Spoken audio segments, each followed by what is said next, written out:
Hello and welcome to Airheads, a not-so-serious look at the serious business of royal rumours, gossip and gowns. I'm Tom. And I'm Maeve. And this week we learnt that, while we were working away on last week's episode, Harry and Meghan were off having Sunday pub lunch. With Archie. Archie was there too, in a cot. The pub has denied the reports, but I personally can't disbelieve the comments from our source, a businessman, 53, and his girlfriend, whose age and occupation are not mentioned. So anonymous businessman came up with this great quote. So he says, Meghan was cradling Archie most of the time. The little lad was as good as gold. I didn't hear him cry once while he was there.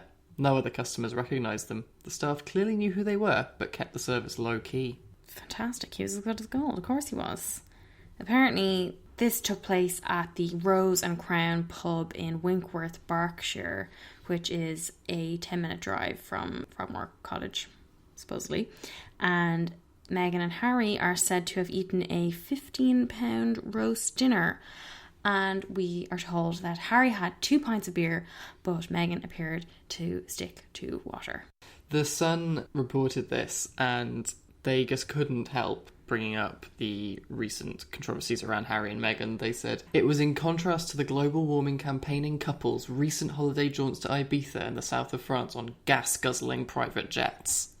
Like, what a mouthful. The global warming campaigning couples. Isn't it quite amazing, though, that this 53-year-old businessman talks almost exactly like a reporter at The Sun when he says, after the controversy they were getting their feet back on the ground with pub grub like millions of ordinary folk, and it was nice to see. I was a little bit surprised to see that there seemed to be a sort of mini controversy. People seemed very concerned that these parents would bring a 4-month-old to a pub, as if Archie's going to be perched up at the bar. Good evening. Could I have 3 pints, please? Do you have any proof of age? You have my word. Filling up his sippy cup with stout. That he's, like, found an abandoned ashtray and he's kind of licking it. Yeah, I really don't think this is that kind of place. Judging by the menu, this menu is a Tig heaven. Have you ever had devilled cod and squid fish pie? Tom, I can tell you I've had Crown Estate mixed game for 2 with pigeon truffle pithier, rabbit faggots, pancetta wrapped venison loin, parsley potatoes, tender stem broccoli and sour cherry juice, served by Kate Middleton. With the blood still on her hands? Yeah, dripping onto the plate. Butchered by the Duchess herself. This place does seem super fancy, though. Like, they serve, like, cider glazed vegetables. Although that may be something you don't want your baby to have because he's going to get drunk off the carrots.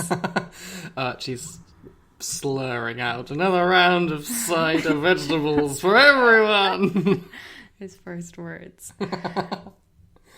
I think any pub that has samphire in their food, you can be pretty sure is going to be okay to have your baby at. Yeah, this isn't microwave lasagna with some oven chips, you know? It's not that kind of deal. I don't know what it's like in other countries, but in the UK and Ireland, it's very common for families to go to a pub for lunch, particularly on a Sunday. Oh, yeah. Over where I'm from, it'd be a carvery, but I think with Meghan and Harry, they've gone for something considerably more upmarket. Not to be outdone by Harry and Meghan, Prince William made sure that everyone knows that Kate Middleton and Prince William sneak out to the pub for pie with the children. Anything you can do, I can do better. After Will made sure that everyone knew that him and his family were flying commercial to Balmoral last week, this just looks so petty that, again, we have another exclusive in the Mirror telling us that Kate and Will go to the pub too. They even point out that after Prince Harry and Meghan were spotted having a pub lunch this week, we can reveal Wills and Kate are regulars at their locals too, even taking the nippers along with them. I hated saying that. I really liked the name of the place that they've gone to. It's called the Old Boot Inn in Bucklebury in Berkshire. That's where Kate's from. Ah. Kate's home village of Bucklebury. But yeah, so they head off to the Old Boot Inn for a shepherd's pie with Nippers, George, Charlotte and 1-year-old Louis. And the landlord says, I think they like coming here because people leave them alone. No one bothers them or asks for selfies. It is interesting that we have the named landlord speaking out to the Mirror. I can't imagine that you would be allowed to do that unless you had permission from your regular customers, the Cambridges. Yeah. To share quotes such as, it's hard to know what to say when you go and talk to William, but he's very friendly. And it's a little weird to go outside and see Kate playing with the children. I mean, I agree that would be weird if I went outside and saw Kate playing with children. I like this detail that when George is here, he wears a camouflage outfit. You have to pretend like you can't see him. Why have we never seen this camouflage outfit? I am sick of these H&M polo shirts, and apparently he has some sort of camouflage. No, it's literally the point. The camouflage is doing its job. And it's probably an H&M top anyway. The Mirror also notes that when they're not in Bucklebury and when they're at home in Norfolk, they also have a favourite local, which is called the Crown Inn and is a 15-minute drive from Amber Hall. So don't worry. Wherever they go, they have a pub lunch waiting for them. A lovely shepherd's pie. I really like this quote as well. One time we had a coach full of Dutch tourists out there with them and no one even knew who they were because they always just looked like an ordinary family. It's so heavy-handed. Like, we talked before about how Kay and Will really cultivate this image of themselves as being relatable and ordinary and having hand-me-downs for their kids, and I guess the stuff with the commercial flight was meant to emphasise that as well. But coming so soon after the story about Meghan and Harry getting the pub lunch, you can't help but think that it looks like they're trying to step on their news cycle. It's really sad to see the anniversary of Diane's death, that the brothers are fighting like this so publicly. I know. But that isn't the only family conflict that we have seen this weekend. You know, a week had gone past without any more updates on Meghan and Harry's private jet scandal. So we had to get some new comments from Thomas Markle. The Mail ran a double-page spread in which he was essentially attacking his daughter. Whenever we have seen these outbursts from Thomas Markle, it tends to be in the Daily Mail when it's not in TMZ over in the States. It's quite striking that this is a paper that has been extremely critical of Meghan, often with some dog whistle racism. This is the paper that ran a front page headline about niggling doubts about Meghan, that described her as being almost straight out of Compton. Why is Thomas Markle continuing to align himself with this kind of publication? Well, he's very forgiving of them, it seems, because they also ran a piece questioning whether he really had the 2 heart attacks that he said he had before the wedding, and which he talks about in this interview, and they don't challenge him about at all.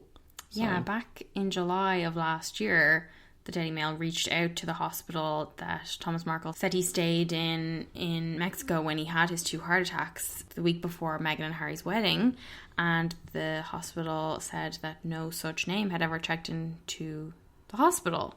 But in this case, they just let him run his mouth completely unchecked without challenging him on the stuff about the hospital or any of the other claims he makes about Meghan and Harry. The way it starts out is immediately very sympathetic because the reporter is visiting him at home in Mexico. They start out by describing all of these framed photographs he has of Meghan beaming with happiness as she snuggles up to her father. With that kind of an opening, you can see where we're going. They go on to say, rather remarkably, I think, that while Mr. Markle has given only a handful of interviews and released brief statements to celebrate Meghan's pregnancy and Archie's birth, he says he is subjected to a daily barrage of untrue stories about him. Total bullshit. Yeah, I certainly hadn't heard anything about Thomas Markle for ages, but there seems like the main thing he has a problem with is a speech that Meghan gave in October in Fiji. She said that she paid for her college tuition through scholarships, financial aid programs, and my earnings from a job on campus. Thomas Markle says, I paid every penny of her tuition and I have the bank statements to prove it. We know that you can't really hold much store by that. And there's certainly no indication that the Daily Mail have looked into it. I mean, we might get these bank statements later in the week from the Mail if they want this to be a story that runs and runs. But I think it's interesting that he has obviously been holding on to this since October and has been dying to let rip. I've stayed quiet because Meghan was pregnant with Archie, but I'm speaking out now because they and their PR people are continuing to ghost me out of her life.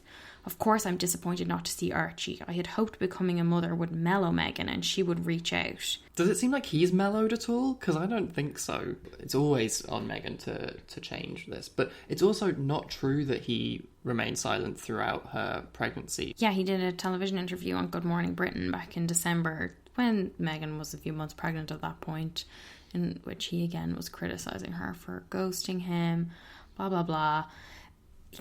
I just think it's so sad to see, and every time I read any of the stuff about Thomas Markle, I find it very upsetting, especially when he keeps saying things like, I love my daughter. People think I don't love my daughter, but I do.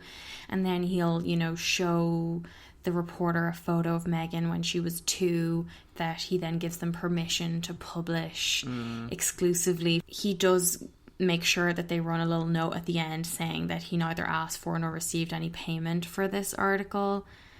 But, this is not the portrait of a loving father that he thinks it is. His main point is that he wants to see Archie. He wants a photo of Archie that can join his framed photos on his wall. And then be sent to the Daily Mail, presumably. But he's just proving again and again why she's right not to. He then even weighs into all this private jet drama. He calls her hypocritical, and when the Mail asks if he thinks the criticism is racist, he says, I don't think it's racist. Who are you to say, buddy? I keep going back to this piece that Hadley Freeman wrote in The Guardian in December when Thomas Markle did that interview on Good Morning Britain, and she wrote in it that criticising a woman for having boundaries is a great way to convince her to reinforce them, and that Meghan has become a high-profile example of some men's inability to understand that women are allowed to say no. And that's like spot on again here. I think one of the things that's interesting about this is that this double-page spread appears in the Mail early on in the book and also on the front page, that it is getting a lot more play than any of the developments in the story about Prince Andrew. And also the Queen has found herself in a bit of controversy. She was pulled into what's been kind of termed a constitutional crisis this week. We are not experts on Brexit. We don't want to talk about politics, but I think this is interesting insofar as the reaction people have had to the Queen's role in it and the monarchy in general. Basically what's happened is Prime Minister Boris Johnson has prorogued the government, which is a government shutdown. It's not unusual. It normally happens once a year for a few days, and then Parliament reopens with a kind of newly set out agenda in the Queen's speech.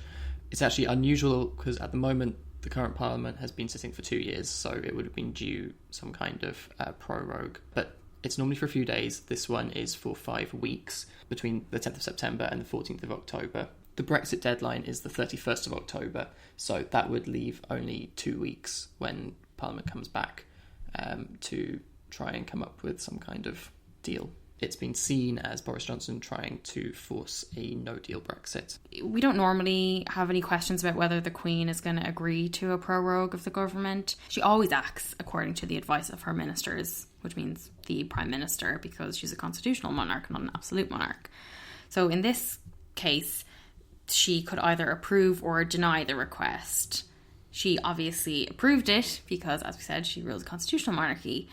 But people, I guess, thought that the Queen would be the one to come in and save Britain from its Prime Minister and wanted her to refuse his request for a prorogue. The only situation in which she would reject such a request would be if it was for something illegal. So there was a piece in the Washington Post where they talked to a politics professor called Vernon Bogdanor, and he said, suppose the Prime Minister advised her to execute the leader of the opposition, then she could in theory say no. But in general, the wise course is always to accept the advice of the Prime Minister. The New York Times talked to Robin Niblett, director of a think tank called Chatham House, and she pointed out that for the Queen to be seen, even if it isn't the truth, as being part of a process in which people are so invested emotionally, is just not a good place objectively for the monarchy and for she herself to be in. So people were seeing the Queen as a real active participant in the Brexit process, that she was siding with Boris Johnson and against the wishes of a lot of Remainers and people opposed to a no-deal Brexit. Yeah, I think the language around all of this really plays into that, because you have like advice and requests and she approves them. Yeah. And I think there is a bit of a confusion between her approving something and her approving of something. Yeah. You know, they're very different. I guess the whole point of the fact that she always takes her Prime Minister's advice is so that she can't ever be blamed, that the blame always falls with the Prime Minister and she is the one who remains politically neutral at all times. But in this case, because everyone is so fraught and everyone's desperately looking for a solution to the Brexit problem, there seems to be enough blame to go around for everyone. And you get a hashtag like abolish the monarchy trending. You get real life protests, marches up towards Buckingham Palace. To have that is such bad optics for the Queen. She's survived this long by being the acceptable face of the monarchy, the one member of the royal family who doesn't cause drama and who doesn't rub people up the wrong way. And over the last few weeks, she's really undone a lot of that work. It could get worse for the Queen from here, because her involvement in Brexit doesn't end now. We have the option that Boris Johnson could lose a vote of no confidence and refuse to resign, in which case the Queen would have to step in basically to force him out. Also, if the MPs do manage to draft some legislation which prevents a no-deal Brexit in time and Boris refuses to implement it, he could go to the Queen to advise her not to approve the legislation, which would again be asking her to directly intervene with governing the country, which she shouldn't be part of as a constitutional monarch. I just realised we have been using the wrong word, that prorogue is actually the verb. So we should have been saying a prorogation. We did say that we don't know anything about politics, so there we go. Yeah, sorry. But from a constitutional crisis to a non-institutional crisis. To borrow a term from The Guardian's Marina Hyde. The developments in this Prince Andrew, Jeffrey Epstein, Virginia Roberts story just keep going and going. On Tuesday, we saw Virginia Roberts and a number of Jeffrey Epstein's other victims speaking at a hearing, and afterwards they gave a press briefing in which Virginia said it's not how Jeffrey died, but it's how he lived. We need to get to the bottom of everybody who was involved in that, starting with Ghislaine Maxwell and going along the lines there. And then she stepped away from the podium and a reporter asked her about what she thought about Andrew's statement that he released last weekend.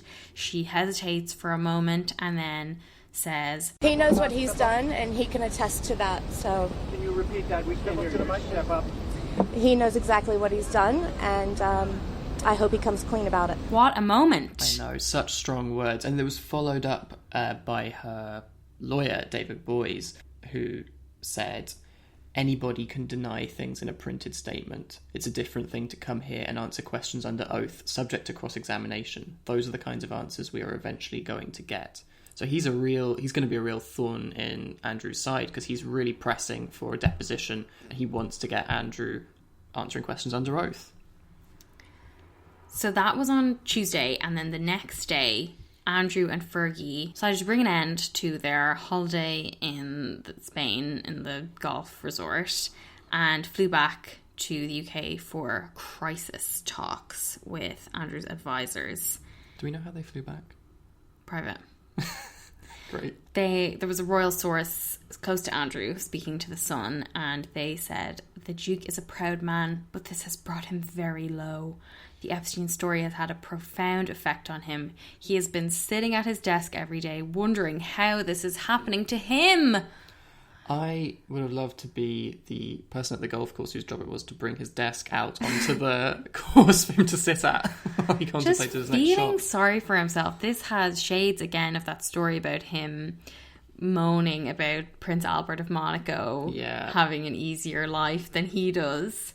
Anyway, basically he feels he is in an impossible position and not able to defend himself properly because, according to this source, the Duke knows that Virginia Roberts is a vulnerable woman who has been a victim of sexual abuse by Jeffrey Epstein. As a result, he doesn't feel able to publicly attack her evidence against him. That just means he gets his friends to go out and do it for him, as anonymous sources. But, he doesn't just worry about himself. No, he's worried about all his efforts in helping victims of sex trafficking to rebuild their lives being overshadowed by this scandal. Like, how rich is it that he's like, so annoying that Virginia Roberts is a victim of sex trafficking, but we should really talk about all those other victims of sex trafficking that I have done such noble work for. The Mail reports, though, that Andrew has launched a legal bid to stop the Mail on Sunday from talking to any of the charities that he's involved in, because they were asking, given Prince Andrew's friendship with Mr. Epstein and the allegations made against the Duke, are you reviewing your association with the Duke and his role within your organisation? Still a very valid question. However, Harbottle and Lewis, which is the law firm that represents the royal family, were not happy. They called the inquiries unwarranted and demanded that the Mail cease sending out these questions. The Mail refused. They said that most of the charities declined to comment, but one, a children's charity called Power 2, said it will continue to monitor the situation closely. It does, however, indicate a much more aggressive approach from Andrew's PR team. It's described by The Sun as a screeching U-turn in the Prince's PR strategy. And it's all pinned around the fat finger defence. So this is a stunning example of this new approach by Andrew. We are quoting Lainey Gossip's term. This is with regard to the now famous photo of Prince Andrew and Virginia Roberts, a photo which has been around for a few years, but only now which is being subjected to this level of scrutiny by Andrew's team, who demand to see the original photograph because Andrew cannot remember it being taken. They are saying that the photo is doctored because the hand that you can see around Virginia Roberts' waist, the fingers aren't fat enough. The one thing that this source wants to do is look at his fingers in the photo. The Duke has quite chubby fingers. They don't look right. Last week we talked about his crazy statement and how it sounded, someone had said it sounded like he dictated it from the birth, and now we know why. His fingers are too fat to type. I mean, his fingers don't even look that fat to me, which is the insane thing. This photo has been around since 2015. No one has ever questioned the veracity of the photo. We all wondered why Andrew had failed to explain why this photo existed. And now, like, as a total last-ditch effort, they're like, what can we pinpoint here that's not quite right? Fingers. It's got to be the fingers. I mean, didn't they also say something about, like, the bath that they apparently had sex in was too small for fat Andrew to fit in, let alone have sex in? Yeah, he couldn't comfortably bathe in it, let alone have sex with somebody. There are some other little points that this source close to Andrew makes in the Evening Standard. They talk about how the night that Miss Roberts says she met Andrew in London, they went to Tramp nightclub, and she claimed he was drinking cocktails with her, which is just not true. The Duke doesn't drink, he is teetotal. Anyone who really knows him knows that. But anyone who really knows what Virginia said knows that she said, Andrew got me a cocktail from the bar, then he asked me to dance. There was no implication that he was drinking, even though I just assumed he was from her descriptions of him dancing really badly. I hadn't realised he was so much. I hadn't realised he was teetotal. Anyway, they also say that the height of the Duke and Virginia isn't quite right, and that Andrew is guilty only of showing misplaced loyalty to a friend and a lack of judgment in his choice of friend. He accepts that was a mistake and has apologised for that. What more do you people need? But you know, it backfired, because once you start calling the photo into question, you are just going to be drawing way more attention to it.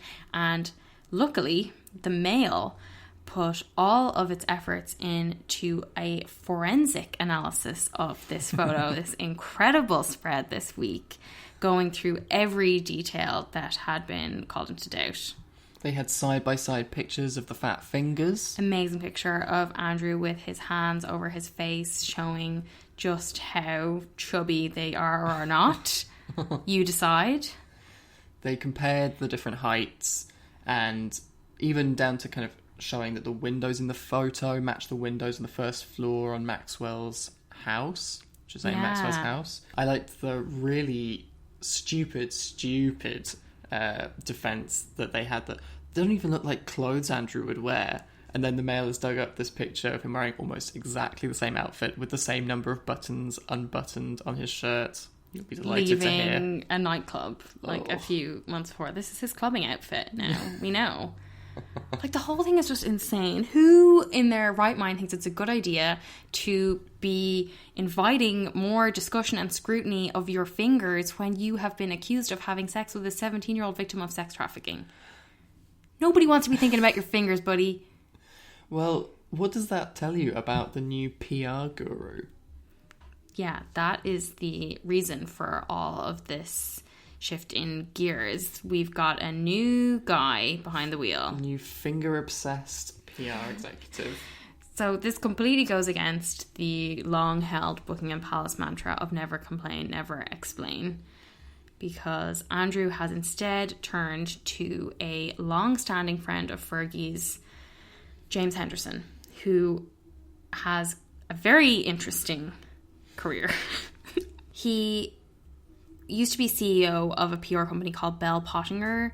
In September 2017, he quit, which was just after the company had been accused of inciting racial hatred in South Africa, and collapsed shortly after. Is this the guy that you would get to represent you? A source told The Sun that the Buckingham Palace press office has tried to contain things and defend Andrew as best they could, but there is a view within Andrew's camp that this hasn't worked. James has been a close friend of Fergie for years. The sudden switch of direction and lengthy briefing last week had his stamp all over it. I don't know if that's a great stamp, if I'm honest. I don't think it's working. I mean, today in the Sunday Times, we saw a very unflattering profile of Andrew with the headline, "The Prince Without a Purpose." They were talking to people who said the Duke of York has never been one to take advice that doesn't suit him, and he doesn't hold back in letting you know what to do with advice that he doesn't want to hear. Oh my God. Just telling you to shove it up your ass, basically. Yeah. This profile refers to a 2017 interview with the Sunday Times that Andrew did, in which he shrugged off any suggestion of past mistakes, saying, "You don't get it right all the time. It doesn't bother me. It's just part of life's rich tapestry." This actually makes my blood boil, because what he considers just to be little mistakes, part of his life's rich tapestry, have had such a profound effect on other people's actual lives. It's also really striking that even in 2017, they wouldn't have realised, really in the thick of all the Me Too, Weinstein stuff coming out, that they wouldn't have thought that this might have given the Epstein story new urgency, that people would be looking at it very differently, that they wouldn't just be thinking of it as part of life's rich tapestry. Yeah. But, when Andrew has had enough of sitting at his desk wondering just how this is all happening to him, he decides to go back to his royal duties. That I can't believe this. We saw pictures of him out in Devon on Friday at Dartmouth Regional Regatta, smiling. Apparently he told somebody it's a beautiful day. He should be out of sight, out of mind. Yeah, he is absolutely throwing fuel onto the fire. And you can tell that this really rings true with this account of him as someone who doesn't listen to any advice he doesn't want to hear, that he has just got it into his mind that I can just go out and smile and charm everyone and everyone will forget about it and believe me and it'll all be fine. When presumably there must be a whole lot of people who are telling him to do just what you said, which is to go and lie low. But we didn't see him at Ellie Goulding's wedding this weekend, which was attended by Princesses Beatrice and Eugenie and Fergie. Andrew set that one out. For the best. Jesus Christ, I wouldn't want him at my wedding. God, yeah. Especially right now. Even with him not being there, you get stories about how he wasn't at your wedding. Yeah. So. Poor Ellie Goulding. So, What should he do now? The Sunday Times has a few ideas. They spoke to a source who knows the Queen, whatever that means, and they said that Andrew's association with Epstein is deeply damaging and he needs to deal with it. This isn't going away. There is a need for him to do or say something more than the statements that have been put out so far. Some kind of public behaviour which shows he has a bit of humility might help, but he hasn't really got that streak in him. Another thing that they suggest would be to make a voluntary statement to the FBI as a possible witness against others alleged to have colluded with Epstein, that rather than waiting for a subpoena from David Boies, which I'm sure is pending, he should submit himself to an uncomfortable but conclusive grilling. Tom and I were kind of joking about Eugenie starting up a podcast a few weeks ago. At the end of July, she announced that she was going to be launching a podcast on sex trafficking and modern slavery with her charity, the Anti-Slavery Collective, and we learned this week that she is expected to delay the podcast now that her father is caught up in a scandal with the world's most famous sex trafficker. Yeah, this couldn't have been a worse outcome for her. I hope she is able to do something at some point. I know. Imagine your dad getting in the way of something like that. It's mortifying. But it hasn't been all doom and gloom this week, as our quote of the week will attest. The Queen's former protection officer, Richard Griffin, was speaking to the Times this week, and he recalled a walk around the grounds of Balmoral when he and the Queen bumped into a group of American tourists. But they asked if she lived nearby and if she'd ever met the Queen, and she couldn't resist the joke. She said, "No, but this policeman has." Pretty good response. Yeah, very good. For my quote of the week, it's got to be Virginia Roberts. Like, what a total mic drop. Her statement at the press briefing, he knows exactly what he's done and I hope he comes clean about it. Boom. That is as direct as you're going to get. We have talked a little bit about the anniversary of Diana's death. For our Fit for a King, Fit for a Queen, we are going to instead look at a fitting tribute to Diana from this month's issue of Paris Vogue. They have done a Diana-inspired shoot featuring Hailey Bieber. All the people to choose for this particular tribute, you know, obviously you have to give credit to the stylist, Virginie Benaroche, and the photographer, Gregory Harris. They really capture the feel and the ambience of those paparazzi shots of Princess Diana back in the 80s and 90s. Now you see them all the time on Instagram, but rather than doing the sort of glam state dinner outfits, they went for more of her casual wear and her sort of gym clothes. Yeah, it's a lot of slogan sweatshirts with cycling shorts. It's early athleisure. They also included the outfit she wore for polo, which was the oversized blazer with jeans and boots and sweatshirt and a baseball cap. And yeah, they're all kind of shot with this slightly grainy paparazzi style filter, which I actually found pretty effective. And I think it's interesting that this comes at a time when royal privacy has been on everyone's minds. Well, it's certainly been on ours. I think Hailey Bieber does nail a lot of the body language. The one of her holding the car keys in her mouth is particularly good, or the one where she's looking at her watch and running at the same time. Yeah. You know, they do have a little bit of that Diana in them, but I just can't get over the cognitive dissonance of having Hailey Bieber do Diana. I much preferred last year Vogue Paris did, for some reason, another Princess Diana inspired photo shoot with the model Edie Campbell, British model. I thought that was just gorgeous. She does look a little bit more like Diana, whereas Hailey Bieber would have very much an Instagram face. I feel like Edie Campbell has much more of a classic face. It lent itself a lot more to that era, to the styling. They had some more of her kind of party dresses, but they also had some of her very preppy, casual clothes. In this tale of two Dianas, I would hand it to Edie Campbell. Diana was quite hard because that could have gone really wrong. Like, it could have been a really bad Madame Tussauds pastiche, and it's successful, but it was a bit weird initially. Well, I don't know, because I think I agree with The Sun, who said that while Hailey was only 10 months old when Diana passed away, judging from this shoot, the princess has clearly made a strong impression on her. Who is our first in line this week, though? Oh man, Archie Harrison Mountbatten Windsor. He does it again. You know, he had this fab summer holiday in Ibiza, comes home from hanging out with Elton John, and he's straight into the pub with his mum and dad. Yeah, what a life. What a bloke. I can't believe he is in all of this controversy. He's like Pint Baby, the Irish viral meme.